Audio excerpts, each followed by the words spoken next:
Good afternoon, everybody, and thank you so much for coming. It's a thrill to be here. It's my first time ever in Nashville, and there's my old friend Peter Hudson. Hi, Dr. Hudson.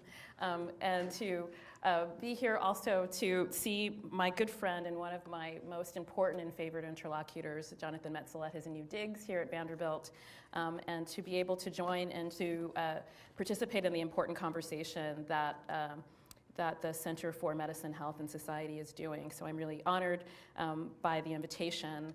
And I want to say thanks as well to Len Lentz, who might have already left, for helping me to get here today. So what I'm going to talk to you about today is sort of an overview, a sort of broad strokes gloss of this book that's just come out called Body and Soul, which was my dissertation, which I've been working on dutifully for more than a decade. So the graduate students in the house, you know, hang in there. You do get finished eventually. And so let's see, maybe I'll stand over here so I can both do my slides and the paper at the same time. Okay, so health is politics by other means. And you'll maybe recognize that I've borrowed that from Bruno Latour, who says that science is politics by other means. Milestones in health and medicine are conveyed as bearing on the broadest political and social ideals. The recent 10th anniversary of the decoding of the human genome, for example, brought with it cautious hope for the progression of genetic science from the lab bench to the bedside. This scientific landmark was notably accompanied by then President Bill Clinton's proclamation that this feat had established our common identity. Health is also deemed to embody conceptions of the good society. In 2010, the administration of President Barack Obama ushered in historic healthcare reform with the Patient Protection and Affordable Care Act. At the time of its passage, this legislation marked the most sweeping changes in U.S. health policy since the establishment of Medicare and Medicaid in 1965. The Affordable Care Act, which promised to extend medical benefits and coverage to tens of millions of previously uninsured and underinsured Americans, was passed despite heated partisan debates redolent of the political battles over health policy of the 1960s. The controversy that preceded and then followed the implementation of this act concerned far more than bodily well-being. Underlying the impassioned back and forths that pitted accusations of socialized medicine, government takeovers, and death panels against assertions of a right to health and the ethics of universal health care were stark ideological distinctions: Republican versus Democrat, laissez-faire versus interventionist, libertarian versus progressive, among others. In other words, health care reform was the dialect through which fundamental political disagreements about the proper function of the state and the appropriate parameters of business influence were articulated. And so this is just recent slides. This is one about Obamacare, and the other is from Doctors for the 99% who've been participating in the Occupy Wall Street movement in Zuccotti Park for the last several weeks. Health over wealth. This is a doctor from Montefiore Hospital in New York City. In the late 1960s, a group of Black radicals would take up the politics of health in ways that anticipated these debates. The Black Panther Party for Self-Defense, founded 45 years ago by Huey P. Newton and Bobby Seale, who are pictured here, is generally remembered for what this image conveys: its black berets, its revolutionary rhetoric, and its shootouts with police. The Black Panthers' health activism is less well known. This little recalled aspect of the party's work, nevertheless, remains one of its more durable legacies I want to suggest to you this afternoon. Newton and Seale set out to champion and protect Black communities. This ambition too often devolved into violent confrontations. The Black Panther Party's protective impulse was perhaps more productively channeled into campaigns of what we might understand as medical self-defense.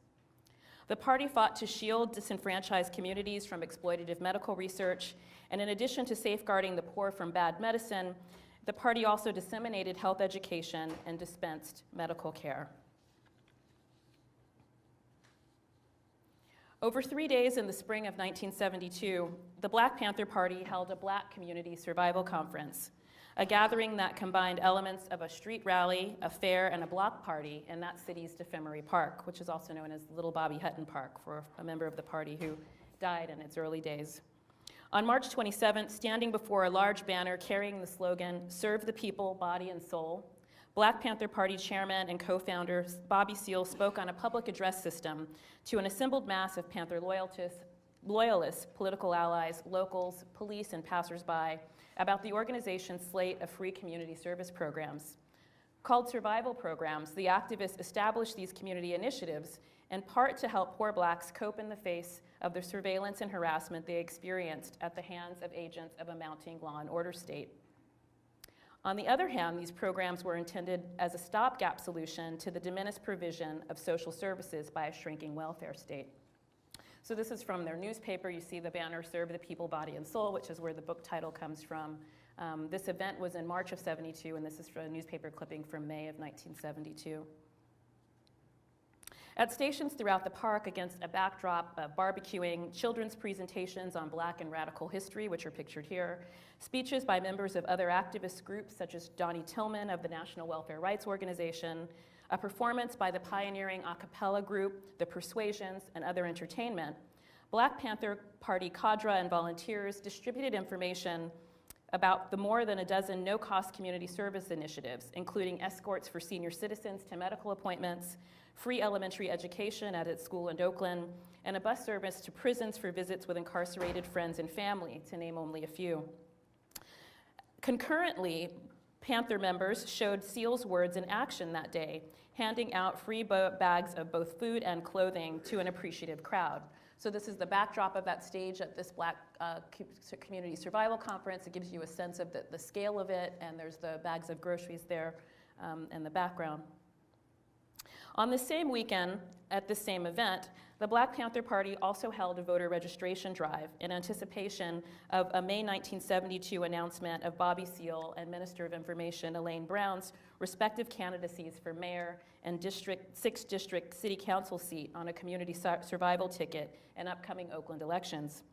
Accordingly, this gathering and the subsequent survival conferences that also occurred this year have been interpreted by some scholars as marking the Black Panther Party's de-radicalization, a shift in the organization from revolutionist to reformist principles and from radical militarist tactics to mainstream electoral politics. Less remarked upon, however, in the historical and sociological record is the fact that this episode was also an important signpost in the party's health politics. So those are food at that same event. And these are all photographs by the incredible photographer Stephen Seamus. At this event, the breadth of the Panthers' health-focused activism was evident. Party members publicized the activities of the People's Free Medical Clinics. Black Panther members touted their grocery giveaways as ameliorating the malnutrition that often accompanied poverty and thus as contributing to community members' healthfulness. Working with their collaborators and also volunteers, the activists reportedly screened thousands for sickle cell anemia, a genetic disease that predominates in persons of African descent. The extent of these activities confirms that the provision and politicization of medicine was a significantly developed feature of the Black Panther Party's broader mission. Moreover, in the same month, Black Panther co-founders Newton and Elaine Brown, the group's chairwoman, amended the organization's founding 10-point platform to include a revised Point 6, a demand for completely free health care for all Black and oppressed people. So this is how many people knew that who knew about the Black Panther Party knew that there were two 10-point platforms, one in '66 and one in '72, a couple people. So most people don't know that. And this is the 1966 version. And what I suggest in the book is that there has always been a sort of interest in community issues and community concerns, right, from the very beginning. And that the health activism that I write about is a sort of heightening of interests that were always important to the party. So you'll see here from the '66 platform, we want decent housing fit for shelter of human beings. Point 10, we want land, bread, housing, education, clothing, justice, and peace. So in 1972, they would make some revisions, and this is the revision, of course, that's most interesting to me in the 10-point platform, an explicit sort of assertion of a right to health, right, and a right that the state should either provide health care or get out of the way. You'll see the last line says, they want research programs developed to give all Black and oppressed people access to advanced scientific and medical information so we may provide ourselves with proper medical attention and care. So it was, on the one hand, a demand, some of their politics was a demand for sort of a single-payer universal healthcare system, and some of it was also a kind of self-determinist politics that was sort of cynical about what the state could provide for Black people, given the history of race and healthcare in the United States. So how and why did health politics come to play a significant role in the Black Panther Party's health activism? These questions are the subject of my book and of my talk this afternoon. And in the time I have, I want to discuss the ways in which health issues, broadly understood, would come to become, in these 6 years from 66 to 72, an indispensable element of the party's politics. The moral authority widely accorded to opponents of anti-Black Southern racism derived in large measure from the Christian pacifist principles that undergirded their nonviolent tactics. In the mid-1960s, when Black radicals employed the uncivil tactics, such as armed confrontation with police authorities and denunciation of state-sanctioned institutional racism, the issue of health imparted a new moral mantle to their efforts. Health was a powerful and elastic political lexicon that could signify many ideals simultaneously. In settings where racism was more commonly advanced through social abandon, such as the lacking or insufficient social welfare programs, and social control, such as police harassment or medical mistreatment, than through Jim Crow practices, health was a site at which the stakes of injustice could be exposed and a prism through which struggles for equality could be refracted. Health could also connote inalienable human attributes and freedoms. Martin Luther King Jr., for example, invoked the idea of health as both the fundamental and paramount property of human life during an address before the Medical Committee for Human Rights in 1966. Of all forms of inequality, injustice in healthcare is the most shocking and inhumane, King proclaimed. The Black Panthers would translate the polyvalence of health into practical social programs and to a political ideology. So I want to suggest, and I'm going to talk more about the how the health politics was carried out, but I want to say a little bit about what my hypothesis is about the why. So I want to suggest to you that the origins of the Black Panther Party's health activism lie in some founding ideological influences, some internal organizational dynamics, and some historical continuities. So first, one of the things I do in the book is I spend some time thinking through the contributions of Mao Zedong, of Che Guevara, and of Frantz Fanon to the Panthers' work, right? So typically we think about Fanon is taken up to be the sort of model of violence that the Black Panther Party had, and to suggest that it was sort of only through violence that revolutionary struggle and sort of true freedom for racially oppressed people could be accomplished. Similarly, you know, Mao is usually written through the Panther story with regard to the fact that the Black Panthers in their early days sold Mao's Little Red Book in Oakland and at the UC Berkeley campus to raise funds in its early days, and also that they used many of his aphorisms that were in the Little Red Book. But as I suggest in the book, there are that these sort of founding sort of political thinkers made available to the Black Panther Party kind of health political ideas that are underappreciated. And that if we think about this more seriously, the fact that the Panthers would develop by 1972 a sort of robust health politics is not a surprise. So for starters, Fanon and Guevara were both physicians, which is not remarked upon often. And Fanon and his works, both in The Wretched of the Earth and in A Dying Colonialism, particularly in A Dying Colonialism, spends a lot of time, and in fact in the latter a whole chapter, talking about medicine as an instrument of colonialism, right? And the Panthers would actually take up in their newspapers, particularly the Los Angeles Panthers, the sort of technique of the case study. So in A Dying Colonialism, in this chapter on medicine and colonialism, Fanon has these physicians' case studies. So he says, Algerian man, 23, comes into my office, is suffering with X or Y. And then the diagnosis that he offers is a political diagnosis that's about the colonial condition. And the Black Panther Party in Los Angeles did a similar thing. So they would talk about political prisoners in Los Angeles and the care that they were receiving or not receiving when they were taken in by the police. Similarly, Guevara offers for us not only the fact that his sort of political theories come out of his positionality as a physician, but also that the idea that medicine was central to the revolutionary struggle. So there's a wonderful moment I think it's in the Motorcycle Diaries, in which Guevara is talking about a moment where he has to choose between his doctor's bag and his sort of ammunition, and he chooses his ammunition, of course, and the revolution in Cuba proceeds. But it's also the case that he understood and talked and wrote a lot about the importance of medicine opposition to revolutionary practice. And lastly, Mao, in addition to providing, pithy aphorisms that the members of the party were required to know as part of their political education, also made available to the Black Panther Party is the idea of the lay health worker. So many of the Black Panther Party's clinics that I'll talk about were staffed by lay people, by community health workers, effectively, many of them self-trained. And at this, and I won't be able to say much about it today, but the Black Panther Party, two coteries or groups of the party traveled to China in the 1970s and actually toured hospitals in Maoist China, and also were trained with the barefoot doctors in Maoist China. And one last thing I'll say about that is one of the people I interviewed, a physician who helped to direct the Black Panthers sickle cell anemia campaign, and he was the physician D'Angela Davis and Huey Newton, among others, would learn acupuncture on one of these trips to China. And if you go to his clinic now in West Oakland, on the second level of his clinic, he has 2 rooms in which he still does acupuncture, and instead of the sort of Grey's Anatomy charts, they're meridian charts in that office. So those were important sort of health political effects that we don't talk about. Secondly, the origins of the Black Panther Party's health politics lie in their organizational dynamics, right? Large organizational dynamics, including state repression and retaliation programs such as the COINTELPRO program, which was both a federal and often practiced locally program to infiltrate and basically decimate the Black Panther Party as an organization.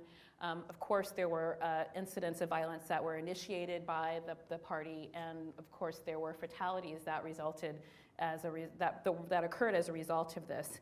And partly the shift and emphasis to the health activism was a response to this. And I have one slide I'll come back then.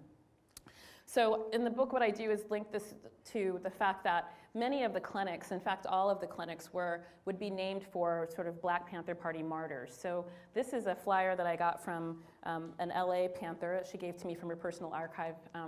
That announced the opening of the Alprentice Bunchy Carter Free Clinic, and this was named from Bunchy Carter, who had been killed in an altercation with the S organization on the campus of UCLA, some of you might recall. So there was a way in which the clinics and the health programs, in their very naming, reflected the cost of violence, the toll of violence that its toll in the party.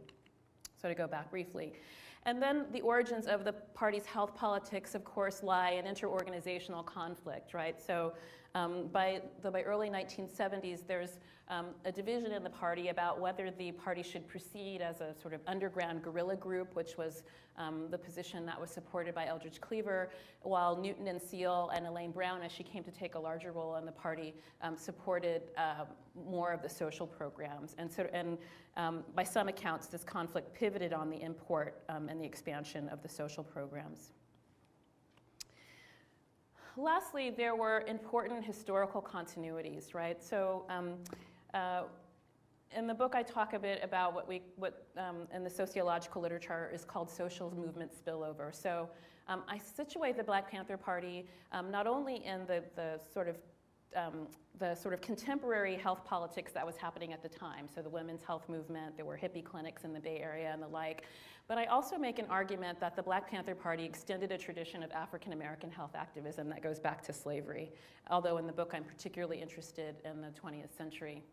And I want to suggest that, that this tactical repertoire, which included things like fighting against discrimination in the medical professions, the Black hospital movement, and these sorts of things, made available to the Black Panther Party what I call combining 2 literatures, the long medical civil rights movement, right? So that we can understand the Black Panther Party, that their health activism doesn't just come out of nowhere, right? It comes out of a tradition of African American health activism that was part of an anti-racist politics that goes way back in American society. So continuing, the Panthers were heirs to a mostly uncharted tradition of African American health politics. Health advocacy, variously conceived, has been a deep-rooted concern of Black political culture across the range of institutions, community organizations, and social movements that constitute this protest tradition. The Black Panthers' health activism was a signpost in the long civil rights movement, as well as a manifestation of a long-standing tradition of African American health politics. This legacy was evident in the party's own tactical repertoire that drew on the example of Black communities' prior responses to health inequality and medical mistreatment. The party was firmly rooted in a tradition that had developed during slavery and interface with how bondage, racism, and segregation affected the well-being of Black communities. During the 20th century, Black health activists fought for access to humane and equitable medical treatment from the progressive era, during which Black leaders endeavored to dispense health care services for their communities in the face of institutionalized Jim Crow by establishing hospitals that, like disease, did not abide a color line, to the 1950s and 60s, during which reformers staged a medical civil rights movement to desegregate medical schools and workplaces. So, for example, although the Black Panther established independent health clinics, its establishment of independent health clinics was in keeping with, as I said, the community control and determinist ethics of the 1970s, both of things similar to the women's health movement and also to 1970s Black nationalism. This alternative institution building also harked back to early 20th century endeavors such as the Black hospital movement. In these ways, the Black Panthers employed tactics that were demonstrably derived from a line of Black health advocacy that had developed in response to racially segregated medical institutions and health professions. So some of the most shocking photography and television footage of the civil rights struggles of the 1950s and 60s depicted activists being hosed down, shot, attacked by dogs, and otherwise abused. This is Birmingham, 1966. This is one of the great photographs of Charles Moore. Although these images brought into open the terrible recalcitrance of the Southern white power structure, they also beg the question of who would care for those wounded on the front lines of the battle for civil rights. Could activists who risked life and limb by merely attempting to sit at lunch counters and in bus depots in the Deep South realistically rely on local health professionals for emergency health care? Would the limited number of Black doctors practicing in the South, owing to decades of discrimination in the medical profession, be sufficient to heal activists taken ill during the normal course of their organizing labors or critically injured on the front lines of the Black freedom struggle? For the strategists behind the 1964 Freedom Summer Project, a landmark event of the Black freedom struggle, the answers to these questions was decidedly negative. Accordingly, planners of Freedom Summer sought the participation of students and medical workers alike. Although dispatched to support the summer volunteers, medical activists were unable to ignore the impoverished conditions in which many rural Mississippians were forced to live and were distressed by the paucity of adequate health care services. Many Freedom Summer volunteers, returned from the trenches of Mississippi politically radicalized, and this was also true of the health and medical volunteers. Health radicals who participated in the SNCC Medical Committee for Human Rights Collaboration, such as physicians Quentin Young and Terry Coopers and William Bronston, who would start the student health organizations, went on to work in Black Panther health clinics, work on Black Panther health projects, including its free medical clinics. Quentin Young would work in the Black Panther Clinic in Chicago, and Terry Coopers in Los Angeles, respectively. A February 1970 issue of the Black, so these are also the continuities I'm talking about, and there's a way in which we think about the division between the civil rights movement and the Black Power movement, and I think looking at the Black Panther Party through the prism of health activism actually shows that there are ways in which this distinction is a false one, right? So you have sort of SNCC becoming the Black Power movement, both with regard to these figures like Quentin Young, who would who would work in both movements, and people like Jack Geiger, who some of the people who work in health in the audience will recognize, and also people like Stokely Carmichael and other figures who would go from SNCC to the Black Panther Party as well. A February 1970 issue of the Black Panther, the party's newspaper, featured 2 articles that dramatized how mainstream medicine could fail poor communities. One account told of the untimely death of James Anthony Nero, an African-American infant in Brooklyn, New York. Suffering from fever and chest congestion, James was taken to the emergency room of a local hospital. Doctors hurriedly examined the baby and allegedly sent him home with medication, but without a proper diagnosis. Several days later, James was discovered unconscious by his mother, Hattie. Taken again to the emergency room, the infant was pronounced dead on arrival. He was 4 months old. A photograph of baby James in his tiny casket accompanied the story in the Black Panther's newspaper, and of course visually harked back to the small casket of Emmett Till that circulated in the Black press a few years prior. The Black Panther piece conjectured that getting to the essence of James's tragic death necessitated a consideration of, quote, the circumstances surrounding it. Criticism was especially heaped on the failed social welfare system. The Black Panthers' account of this incident underscored the fact that the Nero family lived in Brownsville, a Brooklyn neighborhood so neglected by municipal services that, quote, garbage piled up, attracting rats, mice, and roaches, close quote. The diagnosis that had allegedly eluded James Nero's doctors was then ventured by the party. The newspaper declared that, quote, pneumonia and flu viruses run rampant in impoverished settings like Brownsville.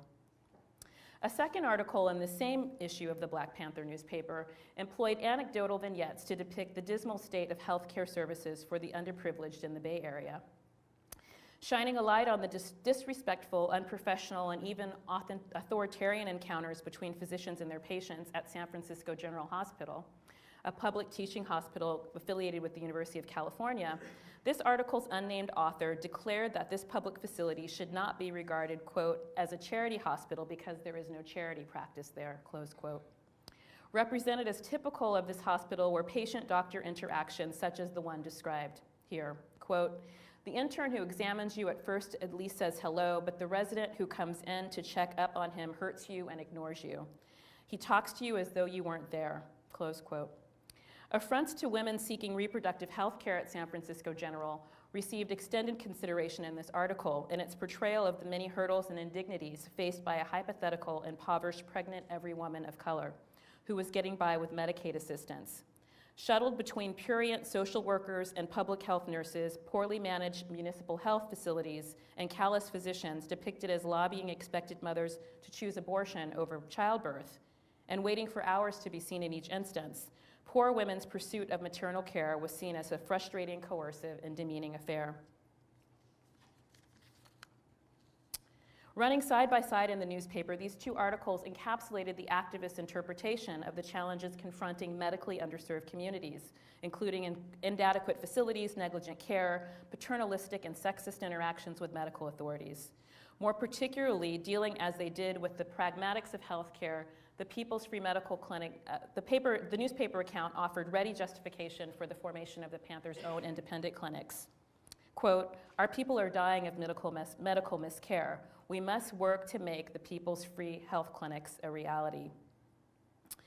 Disproportionately incarcerated Blacks and Latinos were subject to medical abuse and experimentation, the newspaper also noted, such as that took place at Pennsylvania's Holmesburg Prison in the early 1950s and to the early 1970s. Further, the circulation of patients' accounts of being treated like, quote, animals at, quote, butcher shops and, quote, butcher houses, some accounts actual, many apocryphal, eroded public faith in mainstream medicine.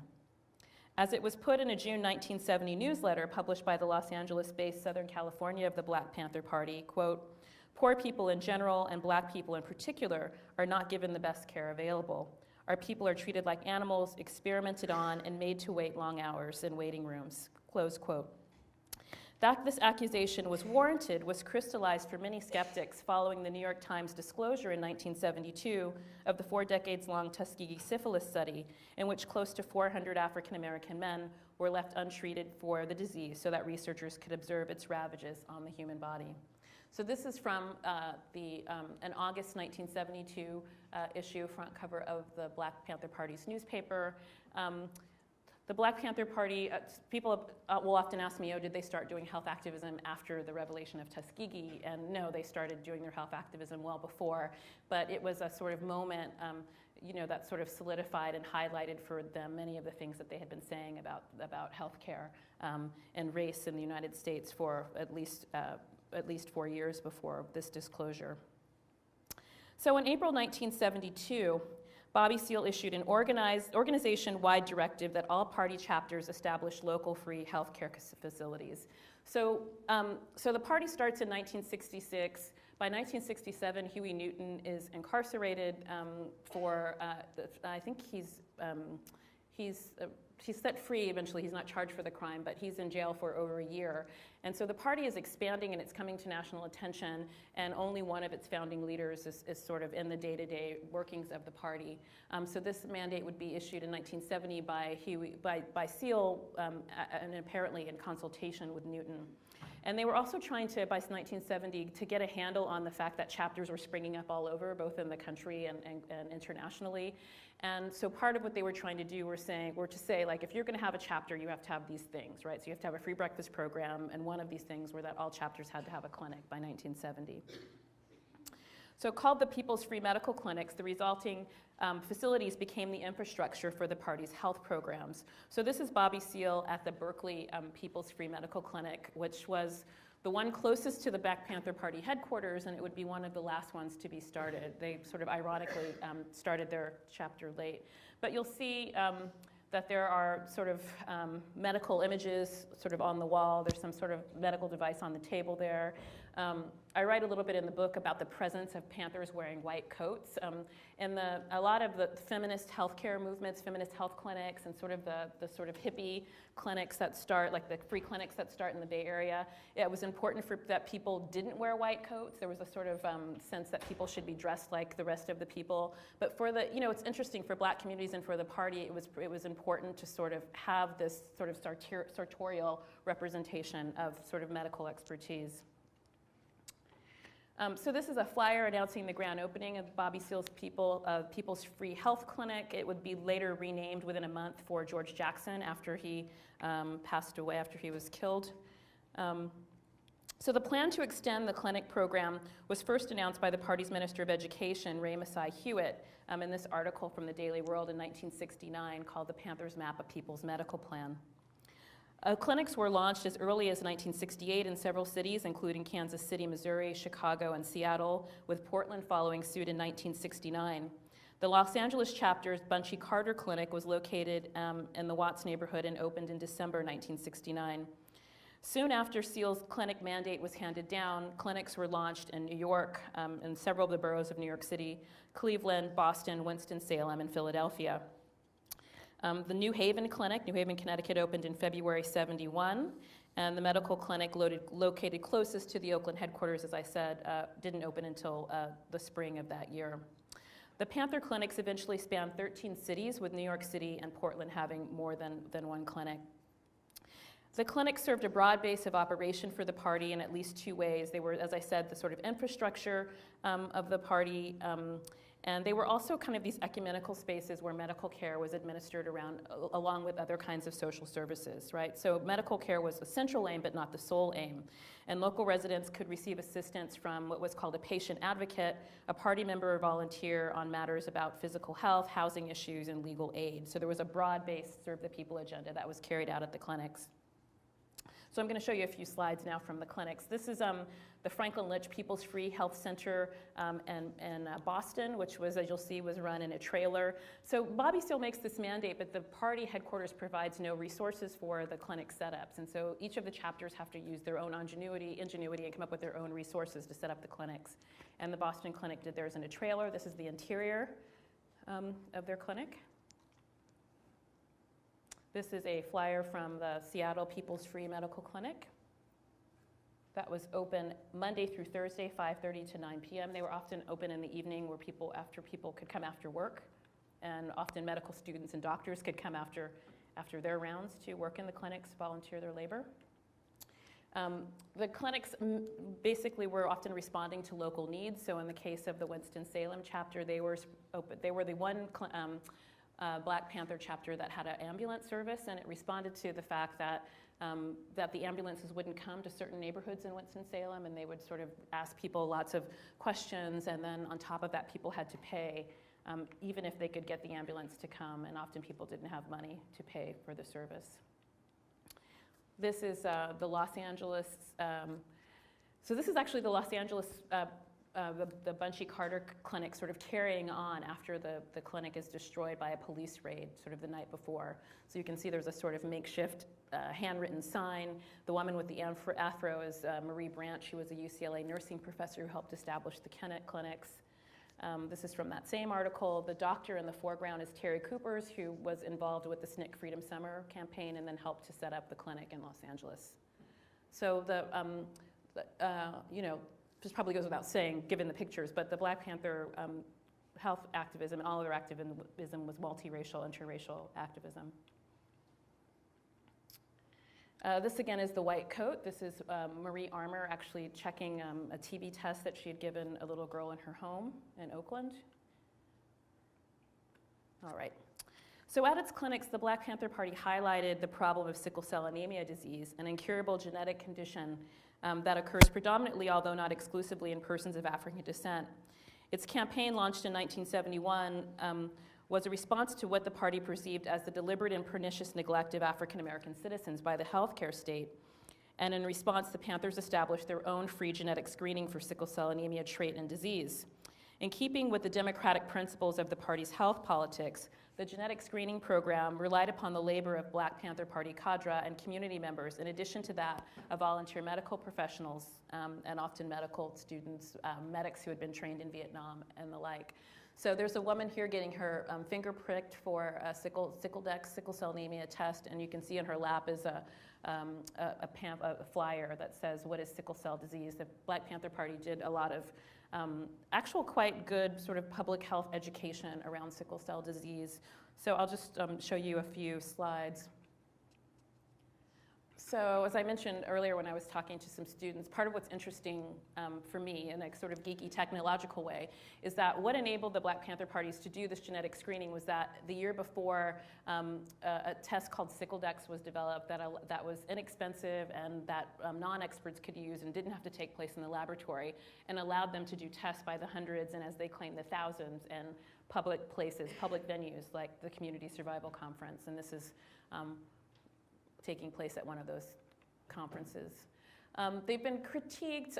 Ruth Schwartz Cohen, for example, has critiqued the Panthers for not doing sort of adequate genetic counseling and follow-up, and often confusion between the sickle cell anemia disease and sickle cell anemia trait. And I think that's true to some regard, but you can also see both on these slides that there was fairly careful paperwork being done, so people's names were taken. And a couple of the clinics, the Berkeley Clinic, for example, had their own electrophoresis machine, so they could do more detailed analysis. They could take the samples from these large events and do more refined testing on them. This is more sickle cell anemia testing.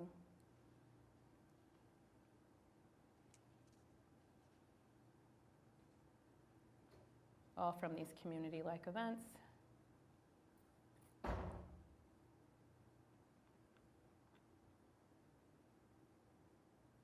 And this is the sort of table. This is an image of this table placard that talked about the disease.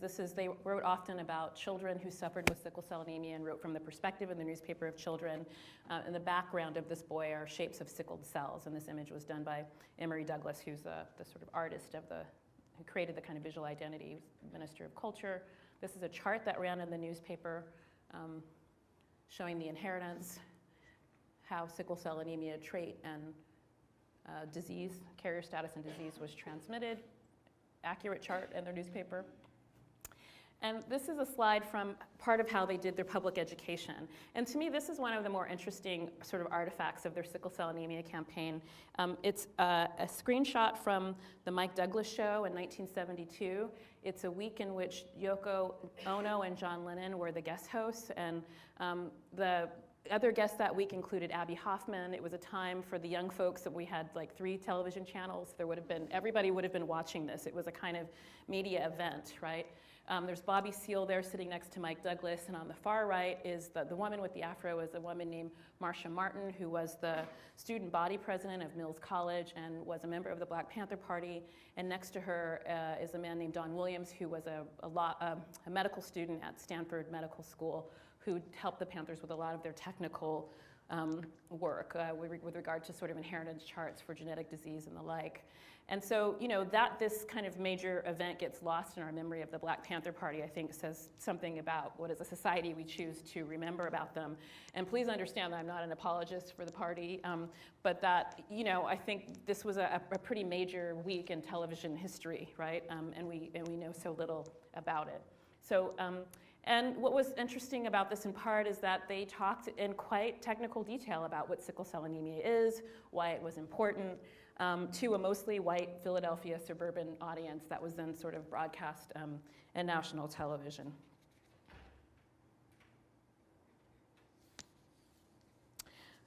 Okay, so with the Black Panther Party's educational outreach, technical information about sickle cell anemia was frequently couched in the form of ideological editorializing, through which health promotion and science literacy were combined with political education. An approach that was on vivid display in February 1972 when Chairman Bobby Seale, Marsha Martin, a party member and Middle College student, and Don Williams, a party ally, appeared on the popular nationally televised variety program, The Mike Douglas Show. The health education dispensed by the Black Panther Party contextualized sickle cell anemia with a matrix of mediating factors that included not only biology, but also racism and poverty. The party's explanation for the origins of the disease strategically reworked earlier and often racially essentialist associations between sickling and blackness that emerged beginning with the initial diagnosis of sickling in an Afro-Caribbean man in 1910. Drawing on theories from anthropology and population genetics that suggested that sickling offered resistance to malaria in sub-Saharan Africa, the Black Panther Party developed an ideological narrative for sickle cell anemia that linked biology with social environment and political ideology. The group did not deny the biological significance of disease inheritance. Rather, its explanation for the persistence of sickle cell anemia foregrounded the history of enslavement, contemporary racism, and the vagaries of a profit-driven healthcare system that it alleged privileged revenue over healing. So I'm going a little bit late with time here, so let me just say a little bit about the Violence Center campaign, and then I'll wrap up. In addition to providing healthcare to underserved communities with attention to medical mistreatment, that characterized its ongoing clinic work and sickle cell activism, the party also fought to shield disenfranchised communities from exploitative medical research. Such was the case in the spring of 1973 when the University of California at Los Angeles announced plans to establish the Center for the Study and Reduction of Violence. And part of what I argue in the book is that one of the things that distinguished African American health activism in this period from, say, the women's health movement that it was contemporaneous with was the fact that it was both about healthcare access and also about protection from the excesses of medical care. So access wasn't the only axis, right, of its health activism. So this Center for the Study and Reduction of Violence at UCLA had been praised by Governor Ronald Reagan as a cornerstone of his law and order administration. The center was to be dedicated to biomedical studies of violence, and among the planned studies were ones that disproportionately singled out Black and Latino prisoners and public high school students as research subjects.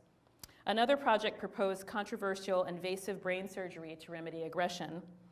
And Huey Newton would lead the party and a coalition of activists that would include the National Organization of Women, the NAACP's Western chapter, and the Cesar Chavez's Farmer Workers Organization to protect the impoverished, the incarcerated, and otherwise vulnerable populations from becoming biomedical research subjects.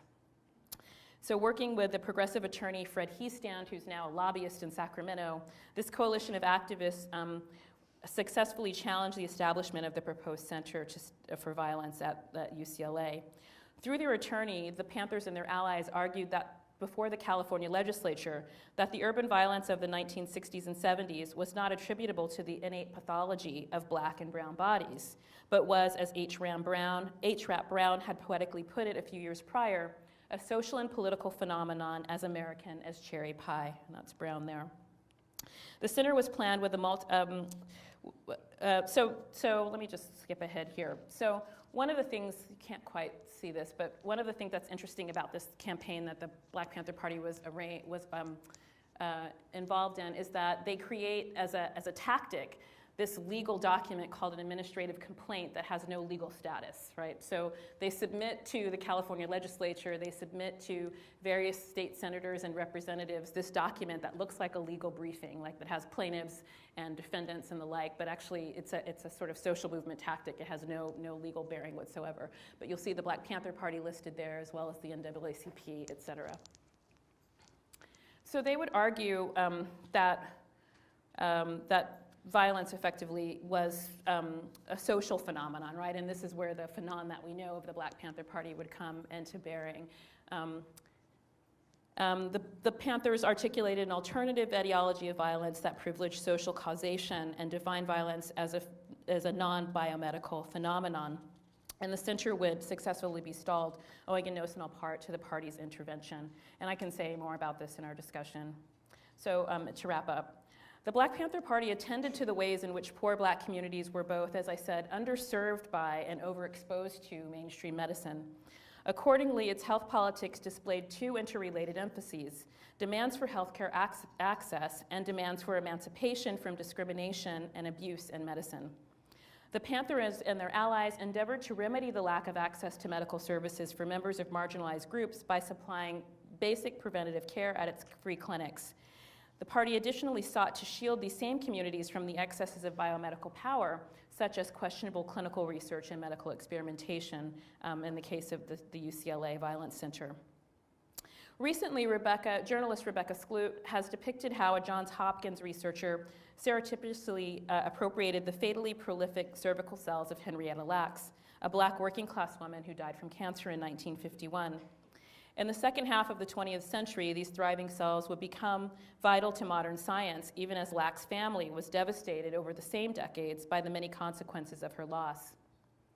Historian Susan Reverby, uncovering the US-sponsored Guatemala study in which people were purposely infected with venereal diseases, similarly suggests to us a compounded and bleak record of vexed, uneven encounters between agents and racialized subjects of biomedicine that the science writer Harriet Washington has characterized as medical apartheid. This cascade of medical discrimination has had far-reaching waves of implication. Racial health disparities in the US, for example, have been shown to persist in part because of African American communities' past and continued distrust of mainstream medicine. Owing to this trepidation, developed over generations in response to abuse, neglect, and racialization, some Blacks are reticent about or even resistant to seeking necessary health care or participating in research studies. By way of a corrective to this shared apprehension that is quite literally sickening in result, Harriet Washington has contended that shining a light on medical apartheid may effect a kind of social catharsis that will, in her words, quote, remove barriers between African Americans and the bounty of the American healthcare system. Yet in the years following the publication of Washington's acclaimed book, occurrences such as the strong resistance in some quarters to the H1N1 virus vaccine, reportedly grounded in fears of maltreatment, suggest that laying bare past abuse may not in and of itself inspire public confidence in biomedicine and the healthcare system.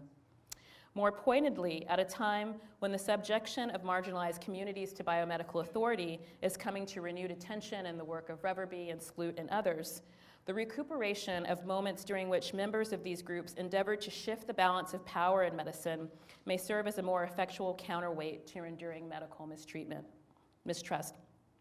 It is important to illustrate circumstances in which African Americans confronted medical discrimination in the healthcare system, in biomedical theories, and in research design.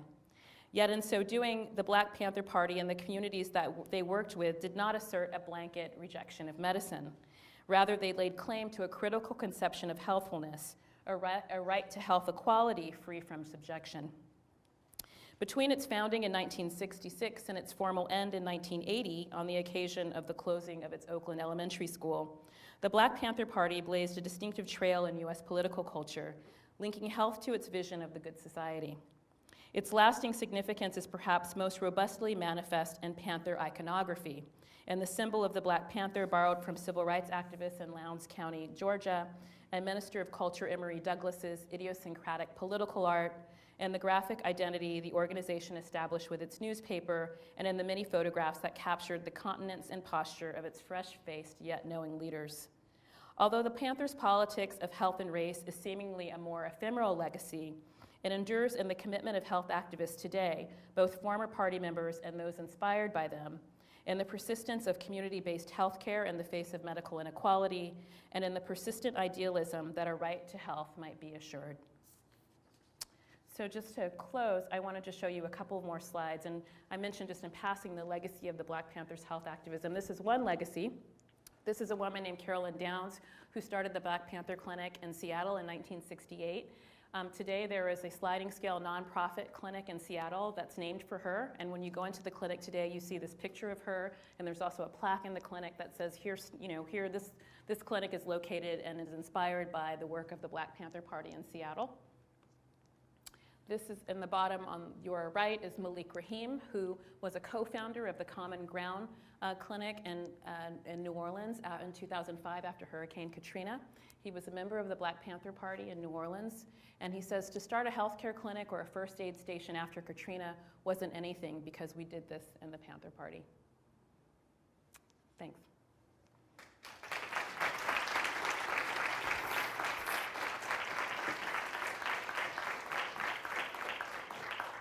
Great, thank you so much, Alondra. We'll now have some time for questions. I just want to invite everyone. We're having a reception in 15 minutes. We'll do Q&A for 15 minutes, and then we're having a reception at the Black Cultural Center. So we'll be kind of having a discussion here and then continuing it over some snacks that we were up really late last night baking. Hopefully you did that. So questions? Yes. I guess I have a question. Given the goal of protection from excess medical care and simultaneous emergence of women's movements and campaign movements that you said, was there any crossover, kind of particularly with midwifery practices and relation to self-determination and that kind of thing? Yeah, I didn't come across anything with midwifery, but I think it's just because I didn't come across it, right? But I do write a little bit about the woman in the white coat who's tending to the little girl, Norma Armour. The Black Panther Party in Oakland and Berkeley had a sort of, what do you want to call? I want to call it a sort of women's subchapter that met regularly, and they did self-help gynecology, they did self-cervical exams, and actually, as I write about briefly in the book, and Norma allowed me to share it, she actually discovered that she had cervical cancer through a cervical self-exam that she would do in the Panther Clinic. So they were actually, it's not even that there's crossover, it's actually hard to separate them, particularly in the Bay Area, right? So you had all of these Berkeley Free Clinics, they shared often pharmaceuticals with the Berkeley Free Clinic. Somebody from that clinic would come and stock their pharmacy. There were doctors and volunteers going back and forth.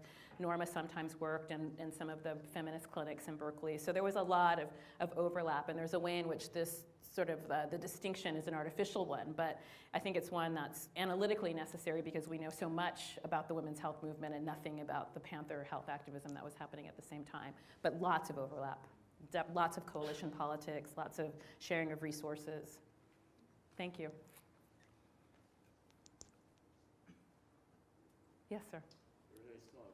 Thank you. Any work at all about enrollment of African Americans in clinical trials and drug development in and of itself becomes an area where there's high community discrimination and a lot of struggle was then, but as we move to personalized medicine now, the same kind of concerns. Any activity there?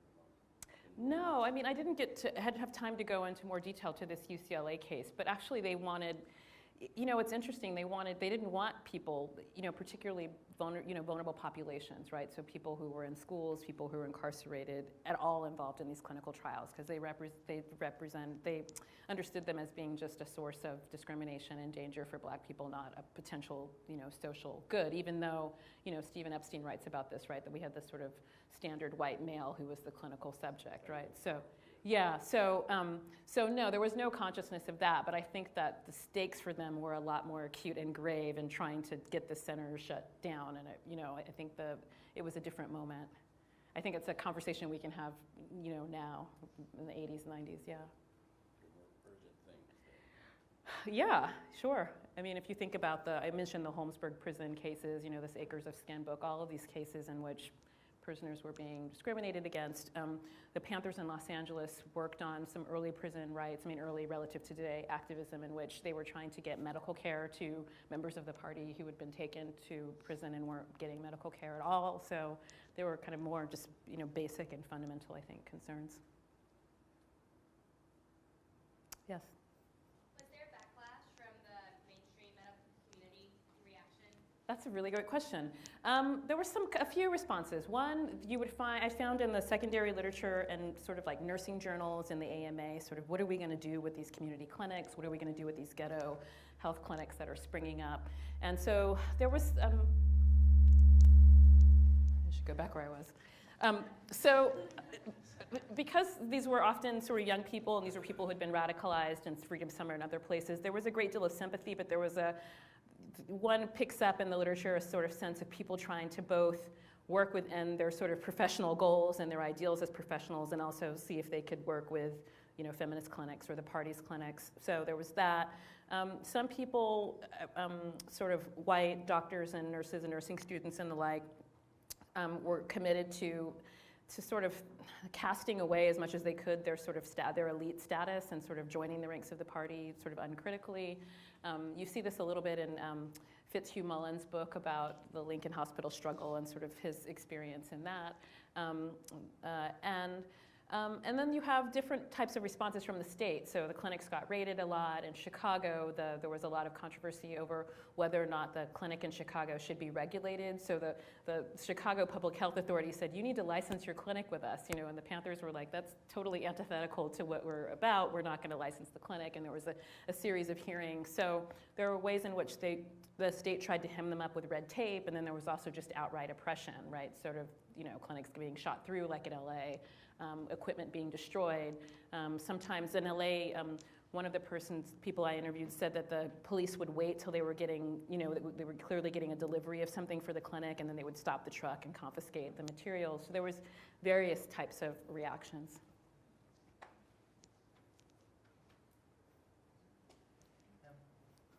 Well, I have two questions kind of following on that question. And one is, and in line with some things you asked before, would you also say that parts of the community health movement were kind of coming in the aftermath of this? And so was there a broader message that was dissipating out that was about the relationship between medicine and the community?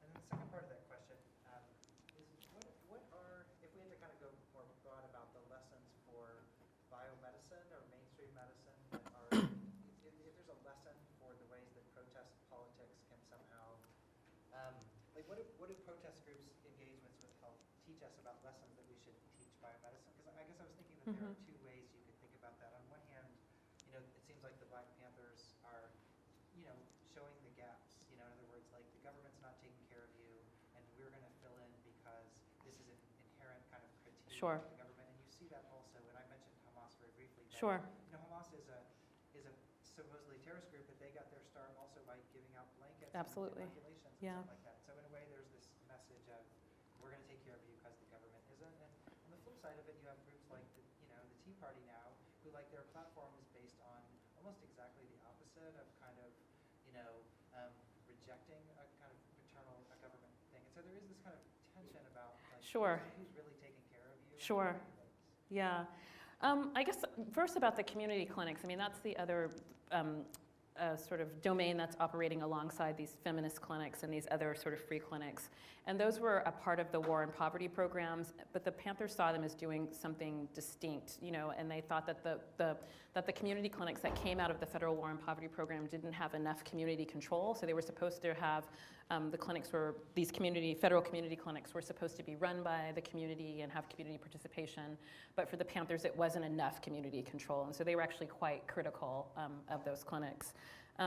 So what are what's the takeaway for biomedicine? I think one is that as I said towards the end, is that the Black Panther Party, as critical as they were of so much of mainstream American sort of commodified healthcare, were not anti-medicine, right? So they thought that medicine could actually be put towards useful purposes, and they wanted to participate in the creation of these useful projects and purposes. And for me, that was a surprising finding. I mean, sometimes people will ask me, were they doing like lots of holistic medicine? Were they trying to opt out? I mean, no, they were very much invested in fairly mainstream medicine, but they wanted it to be they wanted to not be left with the gaps, I think, precisely as you say. So they didn't want to be left with the poor care like at San Francisco General, and they didn't want to be left with,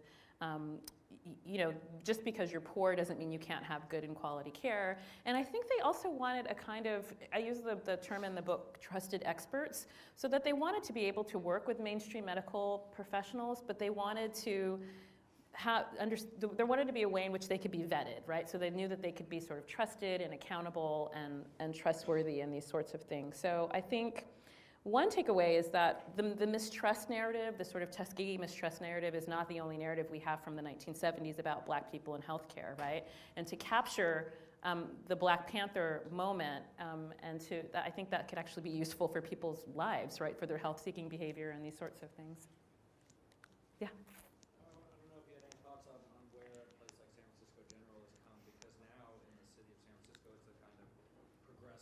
Sure. Sure. ways, and certainly the faculty and the administration there is very liberal and progressive. Sure. Well, I think some activists are always going to complain. They want something more and better. So I think that's part of it. But I think San Francisco General was pushed into that place, right? So that the photograph I showed you, I didn't mention this, was from a general strike that was there in 1970. So it wasn't only the patient population and around the mission that was saying this hospital's a problem. It was actually people who work there saying we're totally understaffed. We're giving inadequate care. People are being treated poorly because we're underpaid and understaffed. And so, I think that one reply to you might be that it was pushed there by this activism in the 70s to being a better, more progressive type of hospital.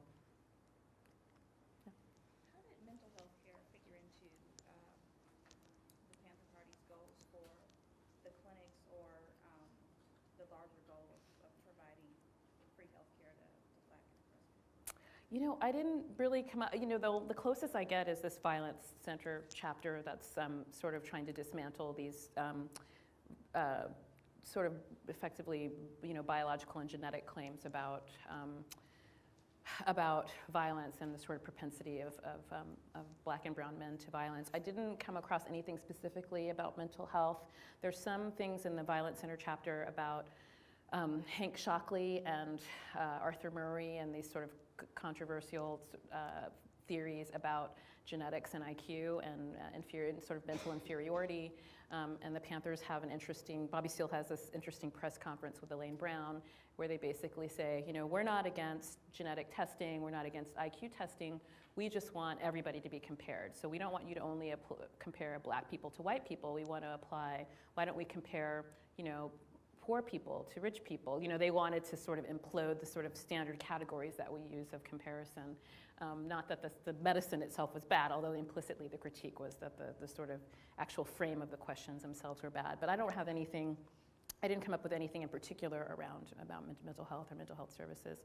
Although you said some people came to your talk. When you did your talk, there were Panthers. Did you get anything? Well, the flip side for them was that they were staying away from mental health because a lot of the Panthers were being diagnosed with Yeah. illness as they were Yeah. being incarcerated. Yeah, And so it was a very touchy subject for a lot of people who were talking about. yeah.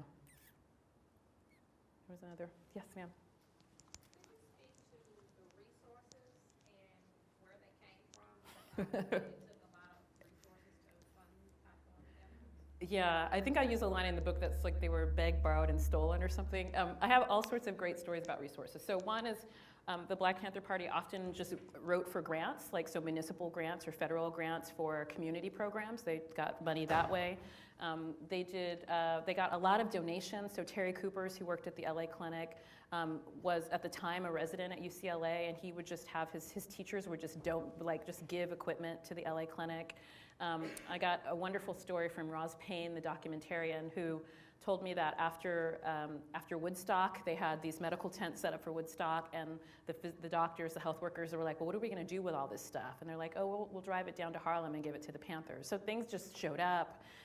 Sometimes things were stolen. So Elaine Brown, when I interviewed her, told me of going to, maybe it was like the USC Medical Center, and as these sort of accounts suggested, people would have to wait to get seen, and so they would get through triage. She went with, I think, Joan Burge. They got through triage, and they're just waiting in the room, and they're surrounded by cotton balls, tongue depressors, all this stuff. And she said, we just took it. We put it, they left us in there for an hour, with nobody seeing us, and so we just took all this stuff. And as she told me the story, it was kind of a caper story too, because then she puts Joan in they see a wheelchair, and they take the wheelchair and they go out into the parking lot and they throw it in the back of this Cadillac. So just all sorts of hodgepodge ways. And there was no sort of center. There was, as I said, there was the mandate that they have the clinics, but no money to support them. We have time for just one more question. Yeah, question. So was there not any interest in, at this time, by the party to pursue clinical research with trusted institutions, definitely, which could benefit there could be some benefit for a disease like sickle cell, where there's a genetic component and there's no effective treatment? So They were inching toward it, but I think you have to imagine that I was out of the realm of what people could imagine. So one of the, Norma Armour, who I interviewed in Los Angeles, lived in South Central and still lives in South Central. And she literally said to me, so this is not Jim Crow, this is Los Angeles in 1970s. She said, we did not go on the other side of Western Avenue. So part of why they didn't go to the USC Medical Center is that there was a sense of, there was a de facto residential segregation in Los Angeles, right? So I just want you to understand like how she was living. And so there was a way in which the imagination of research coalitions and these sorts of things, I think, escaped them. So I'd say that on the one hand. On the other hand, with regard to sickle cell anemia, they did establish a sickle cell anemia research and prevention center or drive or something. And they had a board of advisors that included Linus Pauling. It included a biochemist named William Davis, who is the elder brother of Ossie Davis, who helped to establish Panther clinics and the sickle cell program in Portland, Oregon.